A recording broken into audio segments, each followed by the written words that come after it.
सभी समस्याओं का समाधान शिव पुराण सुनने से हो जाता है और रोजाना सुनने से इसी जन्म में मोक्ष की प्राप्ति हो जाती है।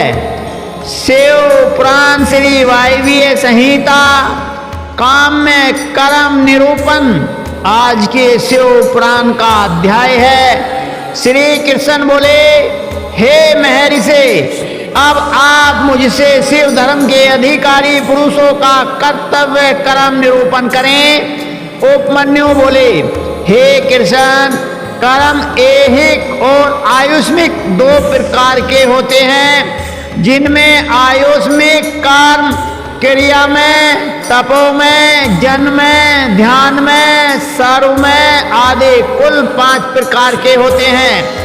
इन कर्मों की पूर्णता हेतु हवन, दान और पूजन आदि सब कर्म किए जाते हैं। शक्तिमान पुरुष ही इन कर्मों को सफल करते हैं। भगवान से भी अपने भक्तों को आज्ञा और शक्ति प्रदान करने वाले हैं, इसलिए उन्हीं पुरुषों को काम्य कर्म करना चाहिए।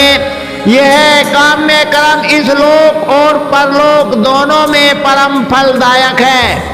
शिव महेश्वर हैं, वे सबके ईश्वर हैं। ज्ञान पूर्वक यज्ञ करने वाले शिव भक्ति महेश्वर हैं, इसलिए ही अभ्यंतर कर्म शिव तथा महाकर्म महेश्वर है। गंध रस वर्ण द्वारा भूमि परीक्षा कर पृथ्वी के पृष्ठ पर पूर्व दिशा की उत्पत्ति करें और मंडल की रचना करें।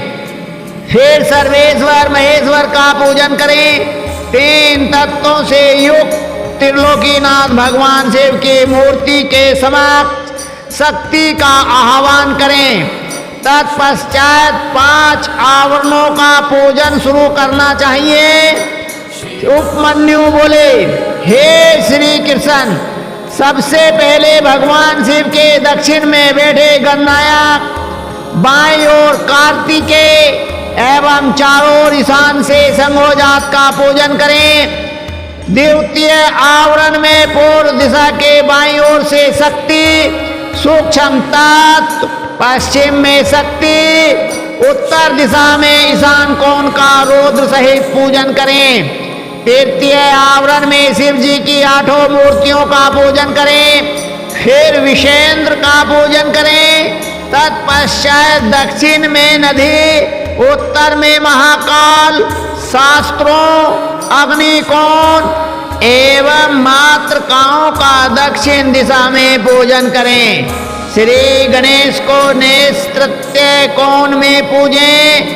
पश्चिम में कार्तिक, वायव्य में ज्येष्ठा, उत्तर में गौरी व ईशान कोण में चंड का पूजन करें। चौथे आवरण में सर्वप्रथम ध्यान करें।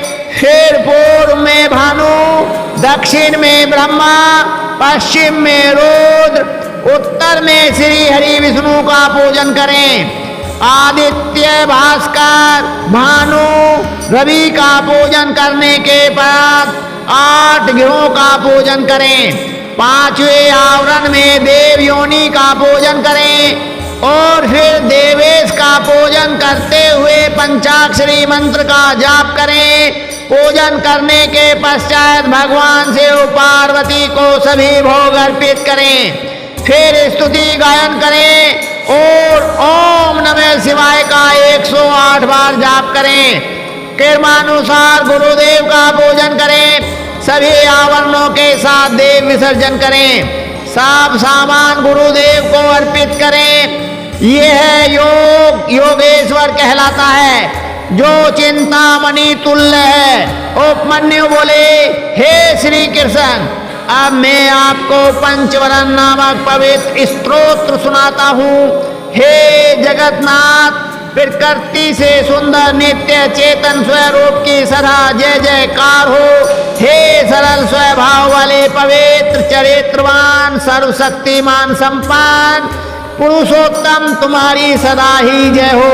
हे मंगल मूर्ति, कृपा निधान, हे देवादिदेव, मैं आपको प्रणाम करता हूँ। भगवान, पूरा संसार आपके वश में है, फिर वो आप सब पर कृपा करके अपने भक्तों की कामनाओं को पूरा करें। हे जगदम्बा मातेश्वरी, आप हम सब भक्तों के मनोरथों को पूरा कीजिए। गणनायक हे स्कंददेव, आप भगवान शिव की आज्ञा का पालन करने वाले और उनके ज्ञान रूपी अमृत को पीने वाले हैं। भगवान, आप मेरी रक्षा करें। ये 5 कला के स्वामी, आप मेरी अभिलाषा पूरी करें। हे 8 शक्तियों के स्वामी, आप सर्वेश्वर शिव की आज्ञा से हमारी कामनाएं पूरी करें। हे 7 लोकों की माता, आप मेरी प्रार्थना स्वीकार करें। हे विघ्न विनाशक, आप हमारे शुभ कार्यों में आने वाले सभी विघ्नों को दूर करें। इस प्रकार यह आवरण स्त्रोत अत्यंत शुभ है। प्रतिदिन इस कीर्तन को श्रवण करने वाला पापों से छूटकर मोक्ष को प्राप्त होता है। उपमन्यु बोले, कृष्ण जी, सर्वप्रथम प्राण वायु को जीतना चाहिए, क्योंकि इस पर विजय प्राप्त होने से सब वायुओं पर विजय मिल जाती है। कर्मानुसार अभ्यस्त किया गया प्राणायाम सब दोषों को हटा देता है। यह शरीर की भी रक्षा करता है। जब प्राण वायु पर विजय प्राप्त हो जाती है तो विष्ठा, मूत्र, कफ सभी मंद पड़ जाते हैं। श्वास वायु लंबी तथा देर से आने लगती है। हल्कापन, द्रुत गमन, उत्साह, बोलने में चातुर्य, सभी रोगों का विनाश सब प्राणायाम की सिद्धि से पूरे हो जाते हैं। इंद्रियों को वश में करने का नाम प्रत्याहार है, क्योंकि इंद्रियां ही विषयों में संलग्न होती हैं। सभी इंद्रियों को वश में कर लेना ही परम सुखकारी होता है। यह ही विद्वानों को ज्ञान और वैराग्य प्रदान करता है। अपनी इंद्रियों को वश में कर लेने से आत्मा का उद्धार होता है। अपने हृदय को एकाग्र करना और शिव चरणों में समर्पित कर देना ही सांसारिक बंधनों से मुक्ति प्रदान करता है। मुनिवर उपमन्यु श्री कृष्ण को पारलौकिक विधि के बारे में बताते हैं। यह विधि सर्वोत्तम है। इस त्रिलोक में निवास करने वाले सभी प्राणी इस विधि का आश्रय लेकर अपने पद को प्राप्त करते हैं। सबने अपने पदों के अनुसार सुख, शासन और राज्य को प्राप्त किया है। भगवान शिव को श्वेत चंदन के जल से स्नान कराएं। श्वेत कमल से ही उनका पूजन कर हाथ जोड़कर प्रणाम करें। उन्हें कमल के ही आसन पर विराजमान करें। धातु का शिवलिंग बनाकर उनका पूजन करें। बेलपत्रों द्वारा कमल के दाईं ओर बैठे भगवान शिव और देवी पार्वती का पूजन आराधन करें। फिर सुगंधित वस्तुओं से सुरभित करें। मूर्ति के दाईं ओर अगर अंगुरु, पश्चिम में मैनसिल, उत्तर में चंदन और पूरब में हरी ताल लगाएं।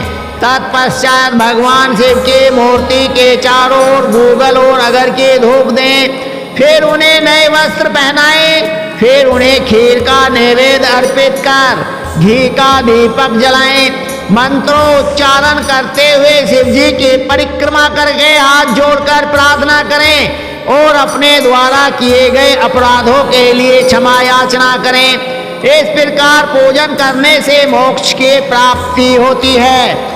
मुनि उपमन्यु ने श्री कृष्ण से कहा, हे कृष्ण, जितने भी प्रकार की सिद्धियां हैं वे शिवलिंग की स्थापना करने से तत्काल सिद्ध हो जाती हैं। सारा संसार लिंग का ही रूप है, इसलिए इसकी प्रतिष्ठा से सबकी प्रतिष्ठा हो जाती है। ब्रह्मा, विष्णु और रुद्र कोई भी अपने पद पर स्थिर नहीं रह सकते। अब मैं तुम्हें भगवान शिव के लिंग के बारे में बताता हूँ। लिंग 3 गुणों को उत्पन्न करने का कारण है। वह आदि और अंत दोनों से रहित है। इस संसार का मूल्य प्रकृति है और इसी से चर अचर जगत की उत्पत्ति हुई है। यह शुद्ध, अशुद्ध और शुद्ध अशुद्ध आदि से 3 प्रकार का है। सभी देवता और प्राणीजन इसी से उत्पन्न होकर अंत में इसी में लीन हो जाते हैं। इसलिए भगवान शिव को लिंग रूपी मानकर उनका देवी पार्वती सहित पूजन किया जाता है। भगवान शिव और देवी पार्वती की आज्ञा के बिना इस संसार में कुछ भी नहीं हो सकता। त्रिलोकी के प्रलय काल आने पर जब भयानक प्रलय मची थी, उस समय श्री हरि भगवान श्री विष्णु क्षीर सागर में अथाह जल के बीच से सैया में सो गए। तब उनके नाभि कमल से ब्रह्मा जी की उत्पत्ति हुई। शिव जी की माया से मोहित ब्रह्मा जी विष्णु जी के पास जाकर उनसे बोले, तुम कौन हो? यह कहकर उन्होंने निद्रा मग्न श्री हरि को झिंझोड़ दिया। तब जाकर श्री हरि ने आश्चर्य से अपने सम्मुख खड़े व्यक्ति को देखकर पूछा, पुत्र तुम कौन हो और यहाँ क्यों आए हो? यह सुनकर ब्रह्मा जी को क्रोध आ गया। तब वे दोनों ही अपने को बड़ा और सृष्टि का रचयिता मानकर आपस में झगड़ने लगे। जल्दी ही बढ़ते बढ़ते बात युद्ध तक पहुंच गई और ब्रह्मा विष्णु में भयंकर युद्ध होने लगा। तब त्रिलोकीनाथ भगवान से उस युद्ध को रोकने के लिए दिव्य अग्नि के समान प्रज्वलित लिंग रूप में उनके बीच में प्रकट हो गए। उन्हें देखकर दोनों आश्चर्यचकित हो गए और उनका अभिमान जाता रहा। तब वे उस लिंग के आरंभ और अंत की खोज के लिए निकल पड़े। ब्रह्मा ने हंस का रूप धारण किया और तीव्र गति से ऊपर चले गए। श्री हरि ने 12 रूप धारण किया और नीचे की ओर गए। 1000 वर्षों तक दोनों लिंग के आदि अंत की तलाश में घूमते रहे, परंतु उन्हें कुछ नहीं मिला। उन्होंने यही समझा कि यह कोई प्रकाशमान आत्मा है। तब ब्रह्मा जी और विष्णु जी दोनों ने हाथ जोड़कर श्रद्धा भाव से प्रकाश पुंज शिवलिंग को प्रणाम किया। मुनि उपमन्यु बोले, हे वासुदेव, उस समय वहां पर ओंकार का नाद होने लगा, परंतु ब्रह्मा और विष्णु दोनों ही उस ब्रह्म ध्वनि को समझ न पाए। ओम में स्थित आकार, उकार और मकार क्रम से दक्षिण, उत्तर और मध्य भाग में तथा अर्ध मात्रा रूपी नादलिंग में मस्तक पर जा पहुंचा। फिर नव अपना रूप बदलकर वेद के रूप में प्रकट हुआ। आकार से ऋग्वेद, उकार से यजुर्वेद, मकार से सामवेद और नाद से अर्थवेद की उत्पत्ति हुई। सर्वप्रथम ऋग्वेद की उत्पत्ति हुई। इसमें रजोगुण से संबंधित विधि मूर्ति थी। सृष्टि लोक तत्वों में पृथ्वी, अव्यय, आत्मा, काल निवर्ती, 64 कलाएं और ऐश्वर्य आदि विभूतियां ऋग्वेद से प्राप्त हुई। यजुर्वेद में सत्वगुण, अंतरिक्ष और विद्या आदि तत्वों की प्राप्ति हुई। सामवेद में तमोगुणी रुद्र मूर्ति एवं संहारक वस्तुएं उत्पन्न हुई। अर्थवेद में निर्गुण आत्मा का वैभव, महेश्वरी सदाशिव निर्विकार आत्माओं की स्थिति का वर्णन है। नाद मेरी आत्मा है। समस्त वेद ओंकार के अर्थ का सूचक है। ओम शब्द शिव का वाचक है।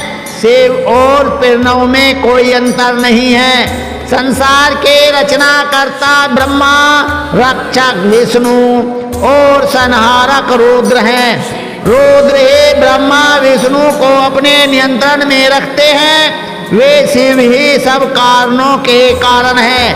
आप दोनों बिना बात ही एक दूसरे के दुश्मन बने हैं। इसलिए मैं आपके बीच शिवलिंग रूप में उत्पन्न हुआ हूँ।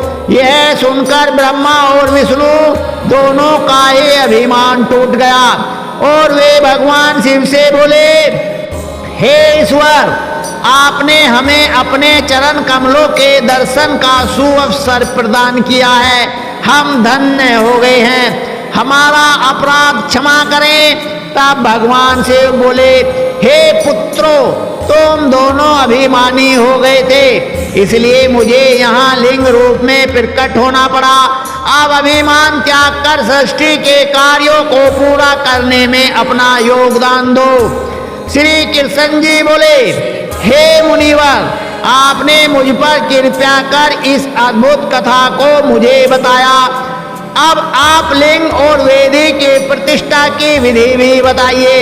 यह सुनकर उपमन्यु बोले, हे कृष्ण, शुक्ल पक्ष में शिव शास्त्र के अनुसार शिवलिंग का निर्माण कराएं। गणेश जी का पूजन कर लिंग को स्नान के लिए ले जाएं। 5 स्थान की मिट्टी, गोबर और पंचगव्य से शिवलिंग को स्नान कराएं। मंत्रोच्चारण करते हुए लिंग का जल से अभिवास करें। मूर्ति को सुंदर वस्त्र और आभूषणों से सुसज्जित कर उनका पूजन करें और उन्हें चौकी पर स्थापित करें। पूर्व की ओर मूर्ति का माथा, पश्चिम में पिंडी होनी चाहिए। तत्पश्चात पुनः स्नान कराकर पूजन करें। वेदी की भूमि के ईशान कोण में कमल लिखें। शिव जी का आह्वान कर पूजन करें। वेदी के पश्चिम में चंडी का कमल लिखकर पुष्प अर्पित करें। फिर शिवलिंग को नए वस्त्रों में लपेटें। विदेश, कुंभ और वर्धनी सेवी की स्थापना करें। फिर 4 वेद मंत्रोच्चारण करते हुए हवन करें। 108 घी के आहुतियों से हवन करें। हवन के पश्चात पूर्ण आहुति दें। फिर महापूजन आरंभ करें। 10 कलशों के जल से शिव मंत्र पढ़कर अंगूठे और अनामिका द्वारा मृत्तिका मंत्र जाप करें। फिर उस जल से शिवलिंग का अभिषेक करें। फिर विदेश के घट से अभिषेक करें। तत्पश्चात दोनों हाथ जोड़कर भक्ति भावना से भगवान शिव का देवी पार्वती सहित स्तुति करते हुए आह्वान करें। फिर पंचोपचार से उनका पूजन करें। पूजन करने के पश्चात हाथ जोड़कर क्षमा याचना करें। फिर अन्य मूर्तियों को भी इसी विधि से स्थापित करें। सब कार्यों के पूर्ण हो जाने पर आचार्य को यथावत दक्षिणा देकर उसके चरण छूकर आशीर्वाद प्रदान करें। मुनि उपमन्यु बोले, हे केशव, अब मैं आपको योग विधि के बारे में बताता हूँ, जिसके द्वारा सभी विषयों से निवृत्ति हो और अंतःकरण की सब वृत्तियां शिव जी में स्थित हो जाएं। वह परम योग है। योग 5 प्रकार का होता है: मंत्र योग, स्पर्श योग, भाव योग, अभाव योग और महायोग। मंत्रों का उनके अर्थ सहित ज्ञान होना महायोग कहलाता है। मंत्रों को प्राणायाम द्वारा सिद्ध करना स्पर्श योग कहलाता है। जब जीवा मंत्रों को स्पर्श न करते हुए भी उनका जाप करती है तो वह भाव योग कहलाता है। प्रलय के समय से संबंध पूरे संसार का विचार अभाव योग कहलाता है। जब साधना करने वाले की सभी मानसिक वृत्तियां भगवान शिव से जुड़ जाएं और वह नित्य शिव चिंतन में मग्न रहे, ऐसी दशा महायोग कहलाती है। सांसारिक बंधनों से मुक्ति की कामना करने वाले मनुष्य ही इस चिंतन और वैराग्य को अपने जीवन में अपनाकर महायोग को प्राप्त करते हैं। हमारे शरीर में रहने वाले प्राण वायु को रोकना प्राणायाम कहलाता है। प्राणायाम रोचक, पूरक और कुंभक 3 प्रकार का होता है। साधक को इनका अभ्यास करना चाहिए क्योंकि इसी से शरीर की शुद्धि होती है। प्राणायाम सगर्भ और अगर्भ 2 प्रकार का होता है।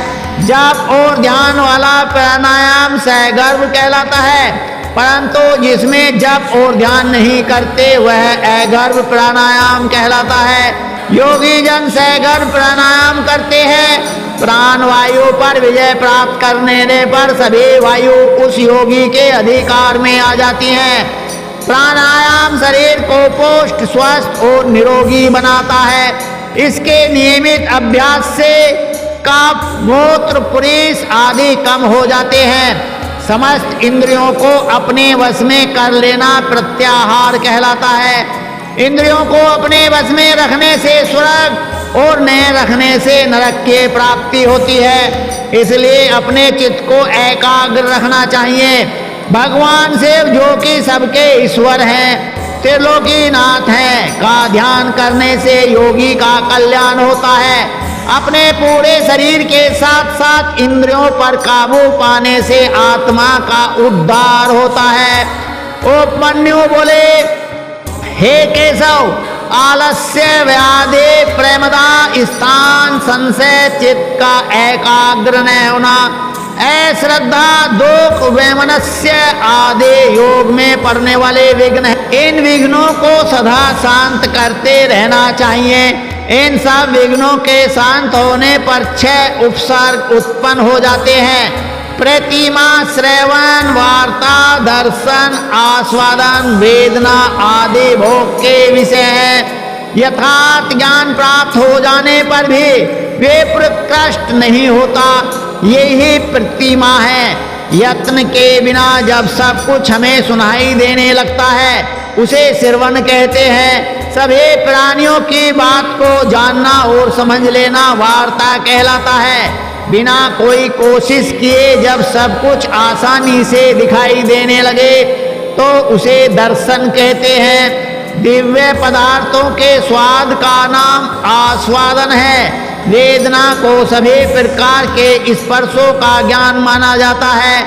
योगी उपसर्ग पाकर सिद्ध हो जाता है। उपमन्यु बोले, हे केशव, त्रिलोकीनाथ भगवान शिव का सभी योगी मुनि ध्यान करते हैं। इसी के द्वारा सिद्धियां प्राप्त होती हैं। सविनय और निर्विषय आदि ध्यान कहे गए हैं। निर्विषय ध्यान करने वाले अपनी बुद्धि के विस्तार से ध्यान करते हैं और ब्रह्म में प्रवेश करते हैं। सविषय ध्यान सूर्य किरणों को आश्रय देने वाला होता है। शांति, प्रशांति, देवते, प्रसाद, ये दिव्य सिद्धियां देवी का ध्यान करते हुए प्राणायाम द्वारा सिद्ध होती हैं।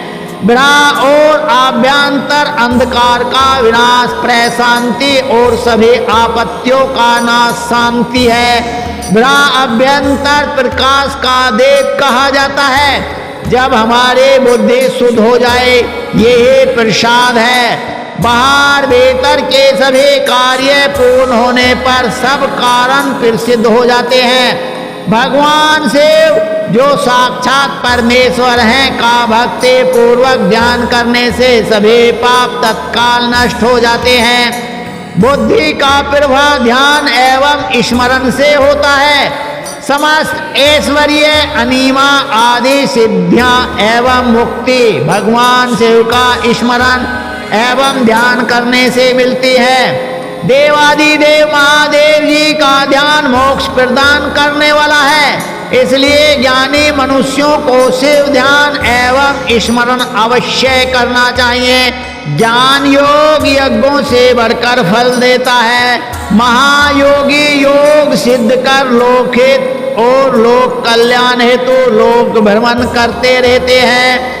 वे विषय वासना को तुच्छ मानते हैं और सब इच्छाओं को त्याग कर वैराग्य ले लेते हैं। वे शिव शास्त्रों में वर्णित विधि के अनुसार अपनी देह का त्याग कर देते हैं। इससे उन्हें मुक्ति प्राप्त हो जाती है। भगवान शिव में अगाध भक्ति और श्रद्धा रखने वाले ज्ञानी मनुष्यों को इस सांसारिक मोह माया से मुक्ति मिल जाती है और वे जन्म मरण के चक्कर से मुक्त होकर परम शिव धाम को प्राप्त कर लेते हैं। सूत जी बोले, हे मुनियों, मैं ऋषियों उपमन्यु ने भगवान श्री कृष्ण को ज्ञान योग का उपदेश दिया। वही उपदेश वायुदेव ने ऋषि गणों को सुनाया था, जिसे सुनकर वे बहुत हर्षित हुए थे। प्रातः काल होने पर नेमिष तीर्थ में निवास करने वाले मुनिजन यज्ञांत स्नान के लिए परम पवित्र नदी को ढूंढने लगे। उस समय ब्रह्मा जी की आज्ञा से परम पवित्रता सरस्वती नदी वहां बहने लगी। तब सब ऋषि गणों ने वहां यज्ञांत स्नान कर संध्या पितृ तर्पण किया और वहां से काशी के लिए निकल पड़े। काशी पहुंचकर उन्होंने पतित पावनी भगीरथी गंगा में स्नान किया एवं बाबा विश्वनाथ के दर्शन कर विधि अनुसार भोजन किया। काशी से वे चल पड़े। रास्ते में उन्हें एक अद्भुत दिव्य प्रकाश चारों ओर फैला दिखाई दिया, जिसमें पाशुपत व्रत की सिद्धियां प्राप्त भस्मधारी मुनिजन विलीन हो रहे थे। फिर शीघ्र ही वह तेज भी विलीन हो गया। यह देखकर नेमि सारने के सभी मुनिजन ब्रह्मा जी से मिलने ब्रह्मलोक चल दिए। वहां पहुंचकर उन्होंने ब्रह्मा जी को प्रणाम कर उनकी स्तुति की। मुनिवर बोले, हे जगत पिता ब्रह्मा जी, वायुदेव ज्ञानोपदेश देकर वहां से चले आए। तब हम सबने यज्ञ कर यज्ञांत स्नान से निवृत्त हो काशी नगरी की ओर प्रस्थान किया। वहां गंगा में स्नान कर बाबा विश्वनाथ के दर्शन किए। वहां हमें एक अद्भुत तेज के दर्शन हुए। उस तेज में अनेक तपस्वी विलीन हो रहे थे। कुछ समय पश्चात वह तेज स्वयं विलीन हो गया। उसे देखकर मैं बहुत आश्चर्य हुआ। भगवान वह क्या था? ऋषि गणों के प्रश्न को सुनकर ब्रह्मा जी बोले, हे ऋषि गणों, आपने बहुत समय यह करके देवाधिदेव भगवान शिव को प्रसन्न किया है। उस दिव्य तेज में प्रवेश करने वाले पाशुपत व्रतधारी मुनि थे। उनके दर्शन का यही अर्थ है कि आपको शीघ्र ही दिव्य लोक की प्राप्ति होने वाली है। इसलिए आप मोक्ष प्राप्त करने हेतु पाशुपत व्रत धारण करें। अब आप सब यहाँ से सुमेरु पर्वत पर चले जाएं। वहाँ सनत कुमार जी आपके आगमन की प्रतीक्षा कर रहे हैं। वे पूर्व में अपने अहंकार के कारण मिले साप से मुक्ति पाने के लिए वहाँ तपस्या कर रहे हैं। वहाँ उन्हें ज्ञान प्राप्त होगा। सूत जी बोले, हे मुनिवर, ब्रह्मा जी के वचन सुनकर ऋषिगण उन्हें प्रणाम कर सुमेरु पर्वत पर चले गए। वहाँ उन्होंने पर्वत शिखर पर एक सुंदर तालाब की उत्तर दिशा में तपस्या करते सनत कुमार जी को देखा। मुनि उन्हें प्रणाम कर उनके पास बैठ गए। सनत कुमार जी ने आंखें खोलकर अपने पास बैठे मुनियों को देखकर उनसे प्रश्न किया, हे ऋषिवर, आप कौन हैं और यहाँ क्या कर रहे हैं? यह सुनकर ऋषिगणों ने सारी बातें उन्हें बता दी। उसी समय नंदीश्वर भी वहाँ आ गए। नंदीश्वर को अपने सामने पाकर सभी मुनियों और सनत कुमार जी ने आसन से उठकर उन्हें दंडवत प्रणाम किया और हाथ जोड़कर प्रणाम करने लगे। सनत कुमार जी बोले, हे नंदीश्वर, इन मुनियों ने जो कि नेमि सारने में निवास करते हैं 10,000 वर्षों तक यज्ञ किया है। उस महायज्ञ के समाप्त होने पर ब्रह्मा जी ने इन्हें आपकी शरण में भेजा है। आप इनका कल्याण करें और इन्हें दिव्य अद्भुत ज्ञान प्रदान करें। सनत कुमार जी के वचन सुनकर नंदीश्वर ने अपनी कृपा दृष्टि ऋषि गणों पर कर दी। नंदीश्वर ने परम दिव्य शिव तत्व का उपदेश उन्हें दिया। तब उपदेश देकर वे बोले, यह परम ज्ञान धर्म अर्थ काम और मोक्ष सभी प्रदान करने वाला है। अब आप मुझे जाने की आज्ञा प्रदान करें। यह कहकर नंदीश्वर वहां से चले गए। इसके पश्चात सभी ऋषिगण प्रयागराज तीर्थ चले गए और वहां उन्होंने अपना महान योग पूरा किया। योग पूर्ण होने पर उन्हें ज्ञात हुआ कि कलयुग आ रहा है। यह देखकर वे नेमि सारने मुनि काशी चले गए। वहां मुक्ति की कामना करते हुए उन्होंने पाशुपत व्रत धारण किया।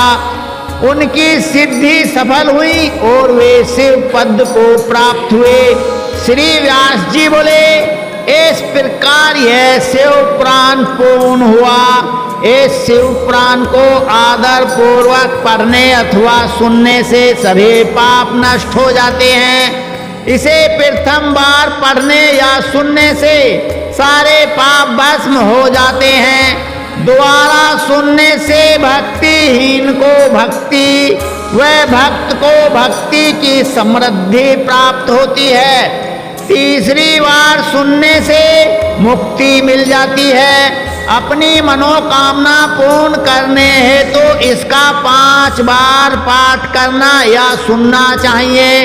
प्राचीन काल में शिव पुराण का 7 बार पाठ कर अनेक राजाओं, ब्राह्मणों और वेश्यों ने साक्षात शिव दर्शन किए।